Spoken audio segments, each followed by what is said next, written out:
بسم اللہ الرحمن الرحیم۔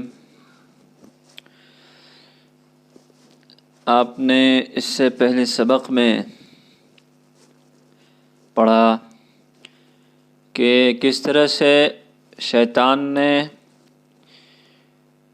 جال سازی کا کام کیا اور لوگوں کو اپنے مکر میں اور فریب میں اپنے جال میں کیسے پھنسایا۔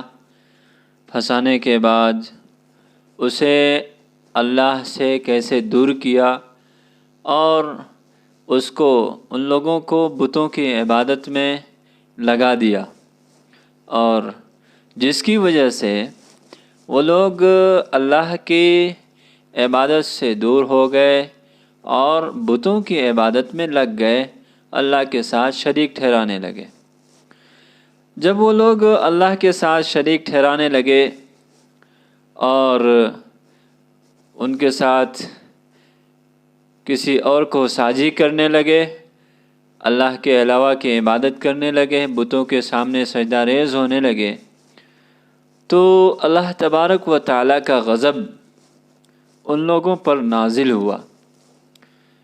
اور غضب الہی نازل ہو تو کیوں نہ ہو، کیونکہ دنیا میں جب آپ کسی شخص کا کھائیں اور کسی اور کا گائیں تو وہ شخص ناراض ہو جاتا ہے، اور ناراض ہو کر کے وہ اس سے بدلہ لینا چاہتا ہے، وہ اس کو سزا دینا چاہتا ہے، اور وہ اس کو کہتا ہے، برسر عام کہتا ہے کہ جس پلیٹ میں کھاتے ہو اسی میں چھید کرتے ہو، جس کا کھاتے ہو اور اسی کے اسی کے ساتھ بے وفائی کرتے ہو، اسی کے ساتھ بدسلوکی کرتے ہو، اسی کے ساتھ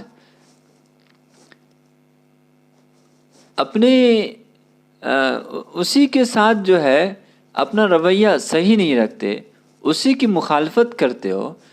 تو جب دنیا میں یہ نظام ہے کہ ایک شخص اگر کوئی شخص کسی کے اوپر احسان کرتا ہے تو وہ اپنے احسان کا بدلہ چاہتا ہے، وہ اس احسان کے بدلے میں چاہتا ہے کہ وہ شخص اس کی گن گائے، اس کی تعریف کرے اور اس کے حکم کی بجا آوری کرے، اس کے حکم کو بجائے اور اپنے آپ کو اس کے سپرد کر دے۔ تو بظاہر اللہ رب العزت کیوں نہیں چاہے گا، جو تمام حاکموں کا حاکم ہے، سارے جہان اسی کے ماتحت ہے، اور وہ پورے جہان کا پالن ہار ہے، اور وہ پورے جہاں کا خالق ہے، مالک ہے، وہ کارساز ہے، ساری چیزوں کا وہ مالک ہے۔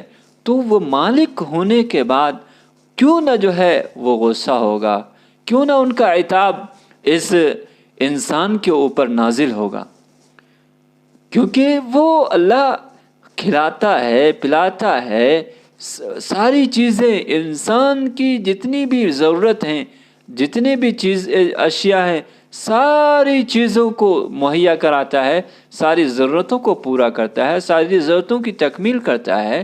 تو اللہ تبارک و تعالی بدرجہ اولا بدرجہ اتم وہ غصہ ہوگا، اور اس غصے کے نتیجے میں وہ اپنا عذاب اپنے لوگوں پر، انسانوں پر، اور ان لوگوں پر جو ان کے حکم کی تابعداری نہیں کرتے، جو ان کی نافرمانی کرتے، جو ان کے ساتھ شرک کرتے ہیں، جو ان کے سامنے سجدہ ریز نہیں ہوتے، ان کے اوپر وہ اپنا عتاب، اپنا غصہ نازل کرے گا۔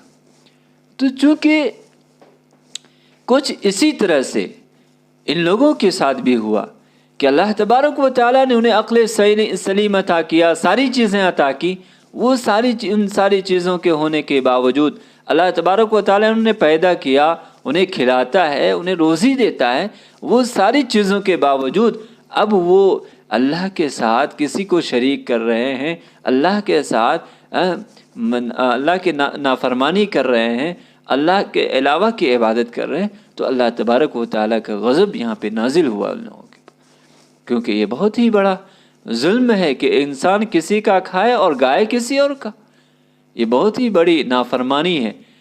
تو اس نافرمانی کا جو سزا ملنی چاہیے، تو آج ہم اس سبق میں اسی چیز کو جانیں گے.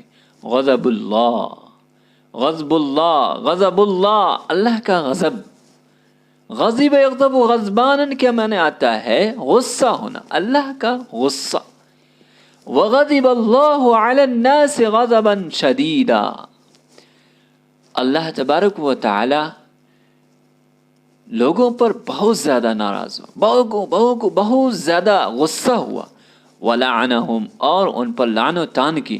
ولماذا لا يغضب ولماذا لا يغضب الله على الناس ولا يلعنهم، اللہ تبارک و تعالی لوگوں پر کیوں نہ غصہ ہوتا اور ان کو لعنت و ملامت کیوں نہیں کرتا. لہذا خلقهم لہذا يرزقهم، کیا ان کو اسی لیے پیدا کیا ہے یا ان کو اسی لیے روزی دیتا ہے.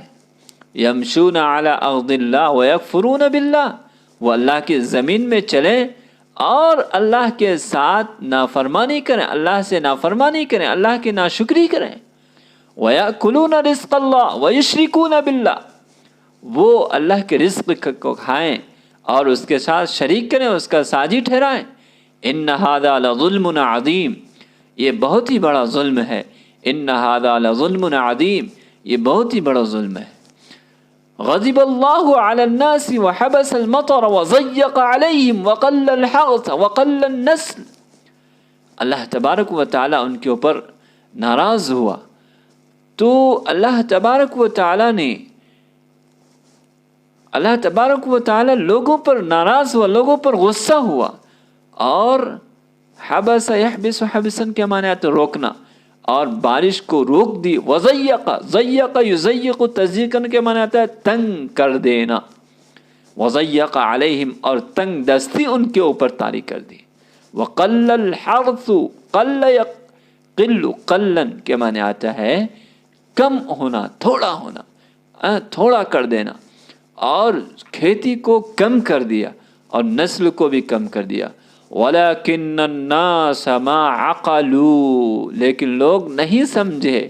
وَلَكِنَّ النَّاسَ مَا تَابُوا، لیکن لوگوں نے توبہ نہیں کی.